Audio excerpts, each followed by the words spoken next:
I say I'm a storyteller, everybody says, what does that mean? Is that a job? Yes, so yes, my name is Genevieve. Thank you so much for letting me come on the library lunch. This is very exciting. But yeah, I'm a children's storyteller, and yeah, my role is telling stories to children and sometimes adults, because who doesn't love stories? So yeah, so before lockdown, I worked with a company called Discover Children's Storytelling Centre, which is a fabulous centre for children to explore stories and hear stories, meet authors, meet illustrators, and that's where I get to tell stories as well, which is really, really fun. But I also, because I'm a freelancer as well, you don't just have one job. No, you have about a million. Yes, exactly. So I also work for Disney Theatrical Group as a Disney teaching artist, and I work with The Lion King, and I work with Mary Poppins, and soon Frozen, which fingers crossed one day will come.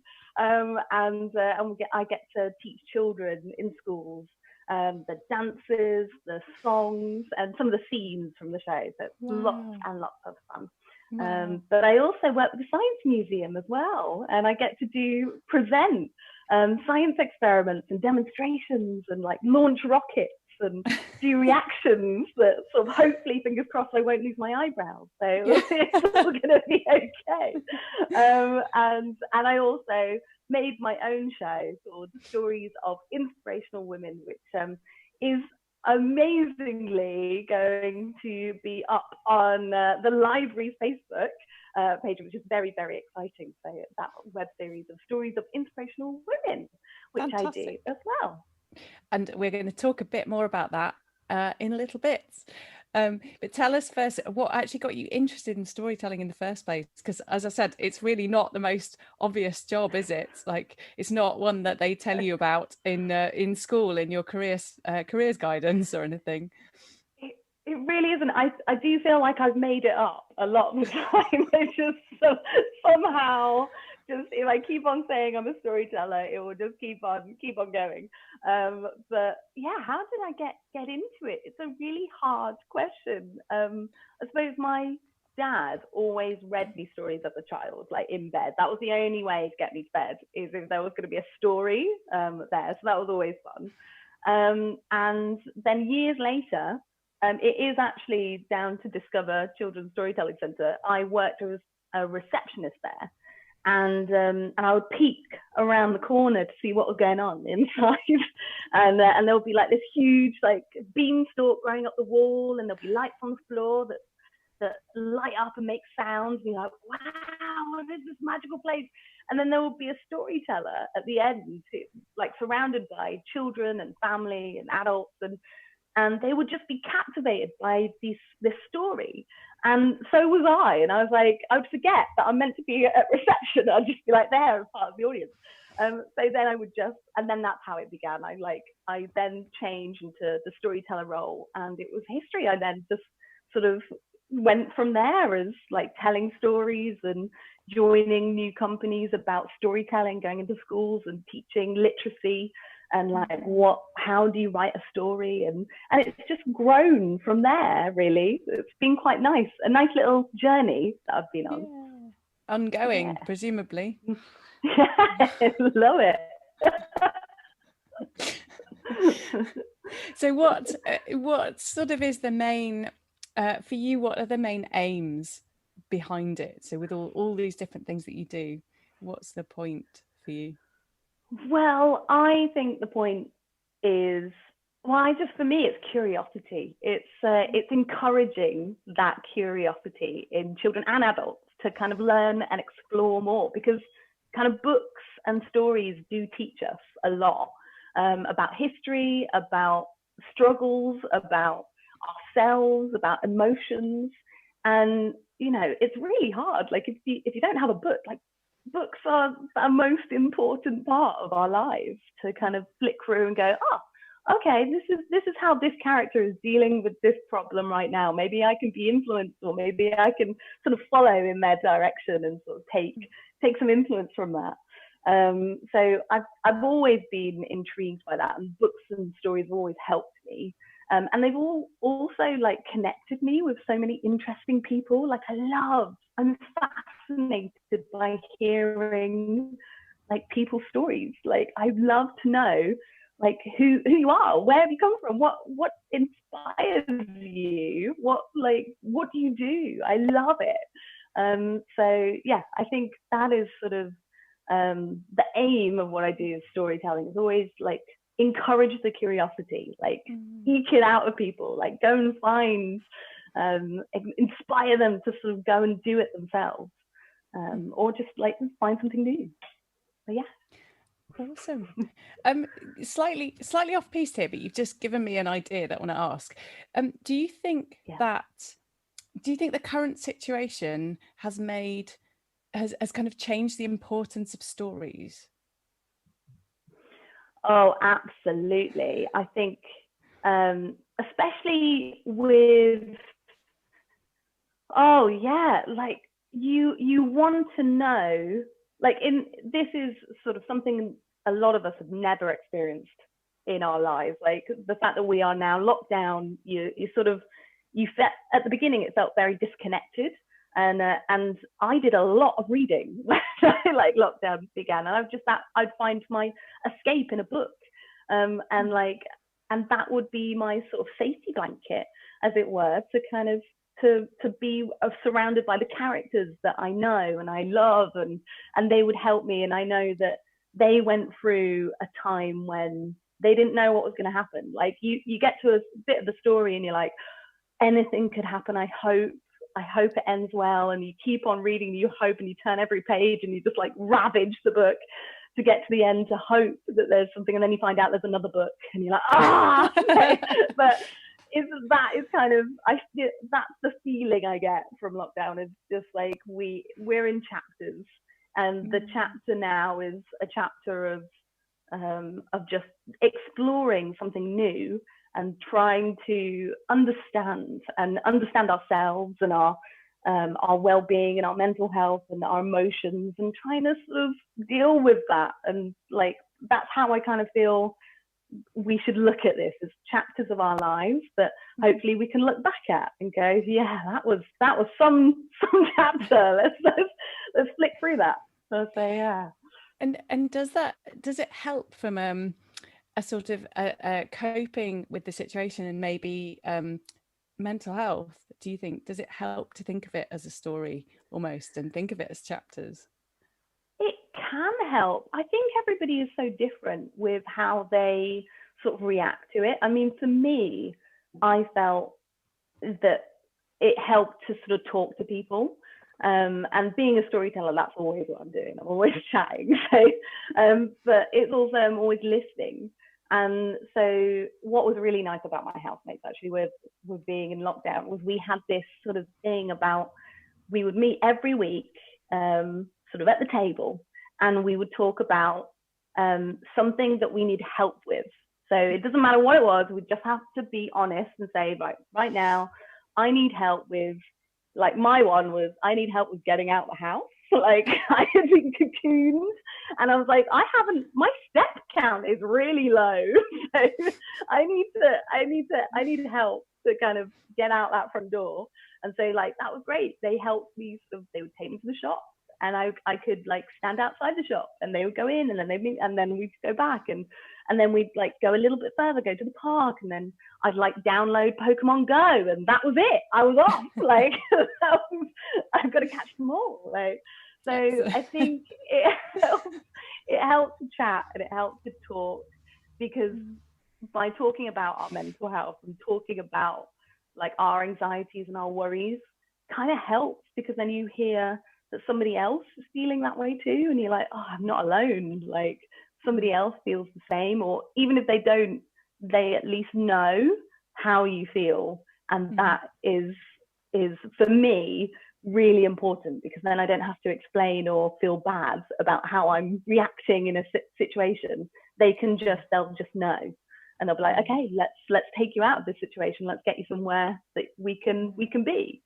So yeah, I'm like really genuinely happy for my housemates. like, Oh. thank goodness. But yeah. Well, just speaking of that, and because I can see you bouncing a little bit, I have to say that from our previous chat, you inspired me to buy a Swiss ball to try and help my back, because I've been having backache for the first time in my life because of sitting on chairs that are not good enough.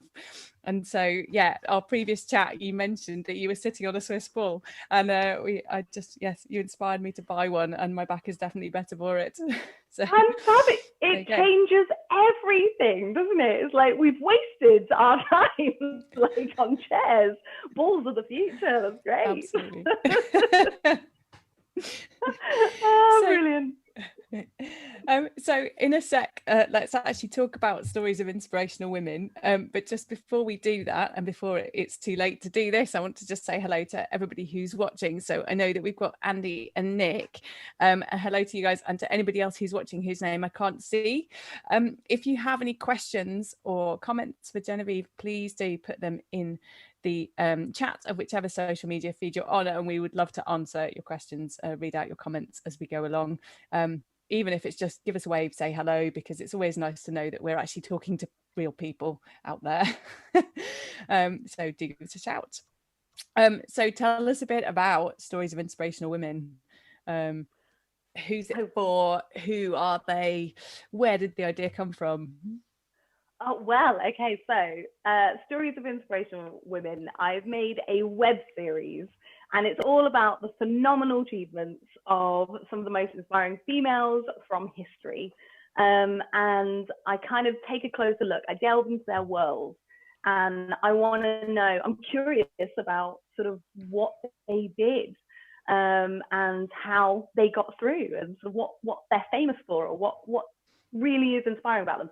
And with this web series, I explore 6 different women. It may be 7 because I might have miscounted and filmed an extra one. So that's just a bonus. Why not? I'm looking at these women, and I'm sort of seeing what their profession is, what they got their kicks from. And then I'm also doing activities around them as well, inspired by them. So, for instance, I look at Macy Jemison, who is the first woman that I'm going to be looking at in the series. And she's an astronaut. She's the first African-American astronaut. And she's fantastic. She's really inspiring. And also the activity I do with her is to design and engineer your own space helmet. Wow. So yeah, it's lots of fun. It's for the family, but I would say it's probably for 7 to 11-year-olds. But yeah, for live performance, I usually do it for everyone. So try and get everybody involved. But I think when it comes to screen stuff and for like recorded things, I would say 7 to 11 would be my audience. But I think everybody will enjoy it. I mean, I enjoyed making a helmet, so like I'm running around in a space helmet for the day. Oh, brilliant. It is a bit different online, isn't it? Because you can't gauge the reaction you're getting and kind of tailor it to who you've got in the audience, because you don't know. So yeah. I guess has it been very different actually when you were creating the video? Did you have to think about it completely differently? Absolutely. Like, it's so different like talking to a camera than talking to an audience.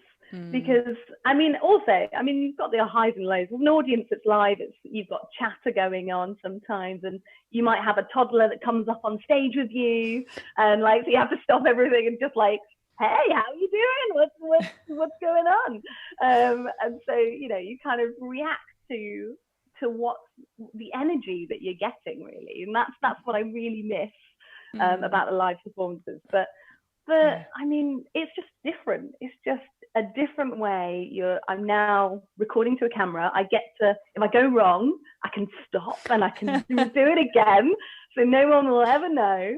And I can edit things, and I can have things flying in and swooping out, and like, I love it. I love all the exciting things that you can do in your screen and on a camera. So it's lots of fun. It's different. Like, there is a definite change, but it's been fun to explore a different medium. Like, why not? Do you think you might keep an online kind of element to what you do? Well, it's really interesting because you reach like people who are really far away, who maybe couldn't get to your event in the live event. Suddenly you're reaching people really far away, and you get to chat with them, and you get to sort of explore and find out, you know, who are their idols and who are their heroes and who unites them, sort of. So yeah, it's been really cool actually. I definitely will keep the online sort of presence going, because at least that's somewhere you can sort of see. And I'm putting all of these all this web series, all the videos up on my YouTube channel as well. So they'll just be there for people to look at. So if they want to, they can see it. So, yeah. Cool, awesome. And how did you go about choosing who you were going to do this series about? That's a really hard. Well, there were so many. I think that's why I've gone to 7 and not 6, because I was just like, I could go on and on and on with all the women, but the women that I chose were like a personal preference. They were the ones that I was more curious about, because I feel that heroes unite us and they inspire us and help us to kind of just be the best of for ourselves, you know, find the best us. And so I kind of found these women, and I was curious to know like how they overcame their struggles. So, you know, I'm talking about sort of women being told like they can't do something because they're a woman. Like, how did they overcome that? Or, you know, they can't do something because of the color of their skin. It's like, what did they do? They're like, why not? And then, you know, being told you can't write something because a book about LGBTQ plus for children, and being told you can't write that. And it's like, why not? Like, why can't we support these communities? And so it's looking at these women and going, how did they overcome those obstacles of people saying no? And just like a community or like society that's used to one thing, and then somebody decides to do something different. It's like suddenly something's changed, and it's like, now I can vote as a woman, which is great. Hey. Like now I can look to the skies and I can see the women got in space. That's amazing. Like soon there'll be women on the moon. That's even more exciting. So like, yeah, well, there's things that these all have a ripple effect. So like once one person does it, then it kind of helps everybody else follow, which is great. And that's what I do. Yeah. Awesome. So just kind of following on from that, thinking about how you've been putting it together, you mentioned some props. Yes, I did. Okay, so I do have them. Mm-hmm. So I will show you my favorite one very, very quickly. So for May, I obviously made a space helmet, and this was awesome. Really fun to make. And it's great as well, because while making it, you'll see it in the video, I like wrote like loads of words on it that were things for me to go, I want to feel brave or kind, or I want to be courageous when I wear this. And then I painted over it. But now I know that those words are there. I'm just like, this feels great to wear. So I'll wear it. There you go. So it fits. And it's great fun. Now I can be in space, which is great fun to do. But really easy to make. Fabulous. Really? It's just That's a balloon. So cool. And then, so very quick, I made a plane. I don't know if you can see it in the background, but I made a plane. I made a little distinguished flight medal, flying cross, and that was for Amelia Earhart, which is very exciting. And I made friendship bracelets as well. So this is like a suffragette one, of all the colours, which are again really easy to make. They're lovely and such a lovely little craft to make. I also looked at Frida Kahlo, and I did some. I did self-portraits of myself. Wow. I did a lot of self-portraits, and yes, some of them were horrendous. But I was just like trying different things out, which is fun. But yeah, I did lots of things. I have like glasses and beards and hats, and yeah, it was a great fun to film. I got to do all sorts, wear a scientist coat, and it was great fun. Love a bit of dressing up. I feel sorry for my housemates because they would just see me in a beard. Like I walked up the stairs one day and my housemate saw me with this big beard and she was just like, I'm not going to ask, Jen. I know you're a storyteller. It's like, hi. It sounds like it's kept you occupied through lockdown and it's kept you and your housemates entertained. So that's perfect. And you've got a web series out of it as well. It's brilliant. Yes. It's been a lot of fun. It's kept us all a little bit amused. Me bouncing around in my space helmet. It's been great. So that is actually what people are going to get the chance to learn how to make as well in the first episode. Yeah, in the first episode they learn about Macy Jemison, about what it took, like when she was young, she looked to space, and at the time no women had been up into space, and then also no women with the same color skin as her had been up into space at all. So she was told that probably wouldn't be something she could do, and so she was like, why not? why not? So of course she got there. And also we learn about what it takes to be an astronaut. So we learn a little bit of Russian. We learn what I know that was exciting because for me it's like I look at these people and I'm like, what do I want to learn? And I'm like, I want to learn a bit of Russian. Let's give it a go. So I tried it. I can't say if I was good at it, but anybody who knows a little bit of Russian can have a go, or like ask their parents or try it with their friends. So and then in this episode 2 you get to see how to make your space helmet and how to do that, which is great fun. But yeah, and then awesome. Each episode it starts with a woman, and then the second one will be the craft activity of like making planes, and so there's a little plane that you make for a fighter jet, which is quite fun, and seeing if it flies. But yeah. Oh, so cool. So cool. We're getting towards the end of our time. So is there anything else you'd like to tell us about this series before we move on? Give it a watch. Tell people about it. That's really it. But yeah, just also actually it would be lovely for people even to contact me and say if there's any women that they like want to hear about, like if there's somebody that they feel isn't really represented a lot, that they would like to hear about. I would love to hear that. That would be fantastic, and a way forward for maybe another series. Who knows? Maybe I could take this further. But it's been fun to do it for now. It's been a lovely little project to have a go at.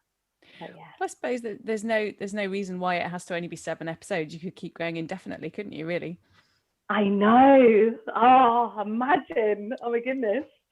Oh, the things I could make. You're going to run out of space. I know, I really am. I feel sorry for my housemates. I'm going to have to take over a room. Come back on the library lunch in 6 months and you'll be like... Yeah, tiny, surrounded, wearing everything. Peeking through a couple of costumes to chat. So if people want to watch this, want to know more details, want to get in touch with you, have suggestions for women that you could talk about and do stories about in the future, what is the best way for them to contact you? So they can find me on my website, which is GenevieveStoryteller.com, and they can also find me on Twitter, which is at BB28. And they can find me on Instagram, which is Genevieve Storyteller, and Facebook, Genevieve Storyteller. So anything, it's just type in Genevieve Storyteller and fingers crossed. Amazing. You might just come across me, but yeah. And you mentioned you've got a YouTube channel as well. Oh, yes, I have a YouTube channel. Yes, Genevieve Stories, Genevieve Storyteller as well. So you can find the links through my website. So if you go there, then at least then you can find your way and navigate from there. Brilliant. You've just reminded me, actually, I need to put you in touch with Anya at SE19 Dance, because she mentioned she was on the library lunch last week promoting her she's doing a dance conversations, which is a project connected to All Alone Together that we're going to talk about in a minute. She was talking about her dance classes for children and how she's going to manage kind of not being able to give them props in the same way that she used to, because she would read a story to them and they would have props and they would create something based on it. And she happened to mention something about a spaceman and an idea around this. And I think I need to put you in touch with her because you have a space helmet and she needs a space helmet. Goodness. I love it. Yes. Hire it out. Well, seriously. Just make her a new one. Oh my goodness. I love it. Yes, please. I mean, this is a whole... Get us connected. A whole other strand of potential work for you now, isn't it? Just making props and costumes or hiring out the ones you've already made. I mean, that's... Oh my goodness, I love it. That's fantastic. I'd totally love to hear more about what she's got in store. That sounds fabulous. And actually, we've already got the library hub. We've already got the library of things. We've got the library of people. We've got the library of voices coming up with the All Alone Together. And maybe now what we need is the library of props and costumes. Just the thoughts. Right, I'm your woman. It's all right. I've got it covered. Brilliant. Cool. So just actually moving on from that into All Alone Together, because that's our connection, in fact. So I met Genevieve a few weeks ago because she volunteered to be interviewed for All Alone Together, which is our oral history project funded by the Arts Council, which is looking at the impact of COVID-19 on the local community. And at the moment, what we are doing is now creating a podcast out of the interviews that I've already done. So you will be able to hear members of the local community telling you about their lockdown and pandemic experiences in their own words, in their own voices, through the Library Hub, possibly through the website. So since Genevieve has done this, because we're still looking for people to be interviewed, and there's a very, very short survey on our website, which we would love you to fill in if you haven't already. And if you're happy to be interviewed and be part of our podcast series, do tick the box to say you're happy to be interviewed. But it's all very well for me to say that. I am actually loving interviewing people. So I want all of you to come and do it because it's so much fun. But actually, Genevieve, since you've done it, would you tell people a little bit about your experience from the other side? Because that's obviously different from my experience as the interviewer. Absolutely. Yeah, I loved it. I thought it was fantastic because at first I was very nervous. I'm not going to lie. I was quite nervous about what are they going to ask me? Do I know what I'm going to say? But you were very honest. You said, like, if there's anything that you don't want to, like, you feel uncomfortable or you just don't want to chat about, you don't have to. So I was like, oh, well, that's all right. That's fine. Like, that's okay. But I was happy to talk to you about you could have got anything out of me, really. But you were such a lovely person to chat to. And it was just like chatting with my best friend, like just having a lovely conversation. And it helped me as well, just sort of go back and like think, how did I cope? How have I been coping? And what have I clung to? And what have I really enjoyed? What have I taken from this? And how have I grown from it? Because I made a diary. So I kept a diary while I was in lockdown. So it was really nice to look back for the interview, just to have a little look at how I felt at the time. So I could be a bit more honest with sort of, because my emotions change all the time. Like, so, and it was wonderful to chat and be really honest about the experience, because this is an experience that I've never had before, where everybody sort of went into lockdown, everybody wasn't sure what was going on, and there was lots of fears, anxieties, anger with some people, and it was like, how do you cope during this time? And it was lovely to talk to somebody about that experience and sort of have it as a recording, so I can sort of look back at it as well and go, oh, that's kind of what happened in 2020.